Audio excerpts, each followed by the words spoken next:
সাইটিকার জন্য আজ কয়েকটি আসন দেখাবো, যে আসনগুলি করলে আপনারা সাইটিকার ব্যথায় উপকার পাবেন। সাইটিকা একটা নার্ভ যেটা আমাদের কোমর থেকে পুরো পায়ের তলা পর্যন্ত গিয়েছে। কোনো কারণে যদি আমাদের ওই নার্ভটা চেপে যায় তাহলে পুরো পায়ের সমস্যা হয়। এই সমস্যাটা দুদিকেই হতে পারে, ডান দিকে হতে পারে, বাঁ দিকেও হতে পারে, বা শুধু ডান দিকে শুধু বাঁ দিকে হতে পারে। যদি আপনার কোমর থেকে পা পর্যন্ত ব্যথা হয় তাহলে আপনি বুঝে নিতে পারেন যে এটা সাইটিকার সমস্যা হতে পারে। আর আপনারা যদি এই আসনগুলি ঘরে বসে প্র্যাকটিস করেন আপনাদের এই সাইটিকার সমস্যায় 100% উপকার পাবেন। তাহলে আমরা সবার প্রথমে শুরু করে দিই। কি কি আসন করছি? সবার প্রথমে আমরা উপর হয়ে শুয়ে যাব। দেখুন উপর হয়ে শুয়ে যাচ্ছি। প্রথমে উপর হয়ে শুয়ে তারপরে দুটো পাকে এক জায়গায় লাগিয়ে রাখবেন। এবার দুটো হাত দু সাইডে রেখে আর দুটো কুনুই একদম শরীরের সঙ্গে লাগিয়ে রাখবেন। লাগিয়ে রেখে শ্বাস নিতে নিতে এইভাবে একটু উঠবেন। এখানে হোল্ড করবেন, মোটামুটি 10 গুনবেন। 10 গুনে শ্বাস ছাড়তে ছাড়তে আস্তে আস্তে নামিয়ে দেবেন। এইভাবে এই আসনটা 5 থেকে 6 বার করবেন আর একটু হোল্ড করে রাখবেন। এবার দ্বিতীয় আসনটা করব শলভাসন। শলভাসন কিভাবে করছি? থাইয়ের নিচে দুটো হাত দিয়ে দেব, দিয়ে পুরো থাইকে উপর দিকে উঠাতে হবে। শ্বাস নিয়ে দুটো পা একসঙ্গে তুলবেন।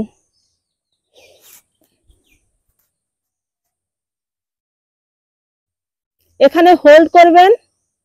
10 থেকে 20 গুনতে পারলে খুবই ভালো। শ্বাস ছাড়তে ছাড়তে নামিয়ে দেবেন। এইভাবে এটাও করে নেবেন। তারপর রয়েছে মকর আসন।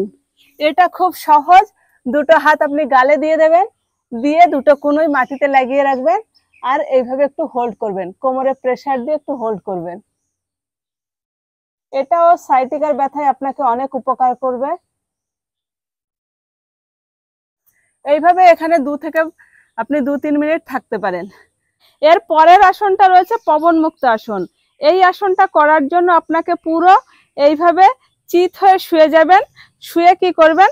দুটো পাকে একসঙ্গে ভাঁজ করবেন। ভাঁজ করে দুটো হাত লক করে দিয়ে এইভাবে চেপে ধরবেন। চেপে ধরে শ্বাস ছাড়তে ছাড়তে মাথা উঠিয়ে নাক ঠেকানোর চেষ্টা করবেন। যদি ঠেকাতে না পারেন কোনো অসুবিধা নাই। দেখুন আমি করে দেখাচ্ছি। শ্বাস ছাড়তে ছাড়তে মাথা উঠিয়ে পুরো নাক ঠেকাবো।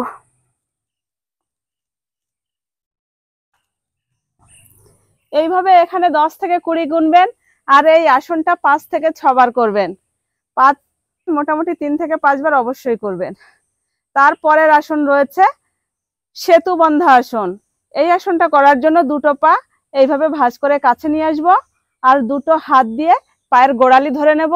ধরে নিয়ে শ্বাস নিয়ে কি করতে হবে? কাঁধের উপরে ভর থাকবে এবং পায়ের পাতার উপরে ভর থাকবে। শুধু কোমরকে যতটা পারবো উপর দিকে তোলার চেষ্টা করব আর পুরো আমাদের কোমরে প্রেসার দেব। দেখুন কিভাবে করছি। শ্বাস নিয়ে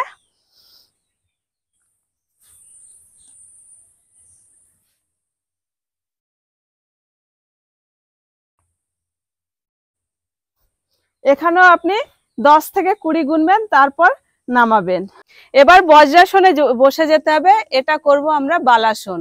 বালাসন করার জন্য প্রথমে বজ্রাসনে বসবো আর পায়ের গোড়ালি দুটো বাইরের দিকে রেখেছি আর পায়ের বৃদ্ধাঙ্গুল দুটো একসঙ্গে মিলিয়ে রেখেছি। আর পুরো পায়ের উপরে বসে শ্বাস ছাড়তে ছাড়তে কি করব? দুটো হাত উপরে নিয়ে শ্বাস ছাড়তে ছাড়তে পুরো নিচে মাথা মাটিতে টাচ করব আর আমাদের যে হিপ এটা কিন্তু পায়ের সঙ্গে লেগে থাকবে।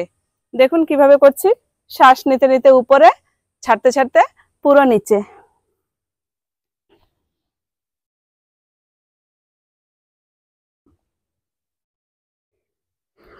আবার শ্বাস নিতে নিতে উপরে, এইভাবে স্বাভাবিক অবস্থায় চলে আসবেন। এর পরের আসনটা করবেন অর্ধ মৎস্যান্দ্র আসন। এই আসনটা করার জন্য পুরো এইভাবে দণ্ডাসনে পা ছড়িয়ে বসবেন, দুটো হাত সাইডে রাখবেন। এবার একটা পা ভাঁজ করে এইভাবে সাইডে রাখবেন আর বিপরীত পাটা ভাঁজ করে হাঁটুর বাইরে রাখবেন। রেখে এবার আপনি যে পাটা সামনে রেখেছেন তার বিপরীত হাতটা দিয়ে এইভাবে পা ধরার চেষ্টা করবেন আর এই হাতটা কোমরে। আর যতটা পারবেন পিছন দিকে তাকিয়ে দেখতে হবে।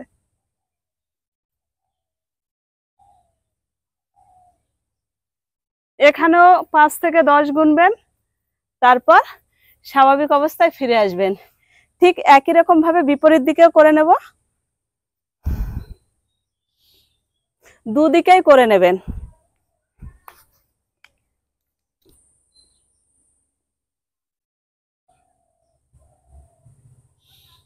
এর পরের আসনটা করব কপোতাসন। এই আসনটা সাইটিকার জন্য খুবই উপকারী আসন রয়েছে। তার জন্য একটা পা কি করবো, সামনে ভাঁজ করে নেব, ভাঁজ করে নিয়ে আর এই পিছনের পাটা পুরো পিছনে সোজা করে দিতে হবে। সোজা করে দিয়ে একদম এইভাবে বসে যেতে হবে। তারপর কি করব, পুরো এইভাবে নিচে শুয়ে যাব।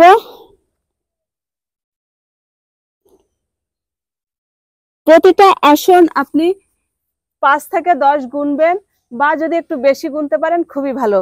এবার দুটো হাত এভাবে মিডিলে রেখে একটু কোমরে চাপ দিয়ে হোল্ড করব।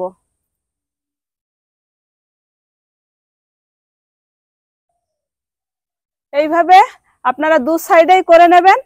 আর প্রতিটা আসন অন্তত 3 থেকে 5 বার অভ্যাস করবেন এবং 5 থেকে 10 গুনবেন, 10 গুনে হোল্ড করবেন, বা যদি একটু বেশি গুনতে পারেন খুবই ভালো। আপনারা করুন, দেখবেন কয়েকদিনের মধ্যেই আপনারা সাইটিকার ব্যথায় উপকার পেয়ে যাবে। একদম সাইটিকার ব্যথা আপনার নির্মূল হয়ে যাবে। ভালো থাকবেন, সুস্থ থাকবেন। ধন্যবাদ।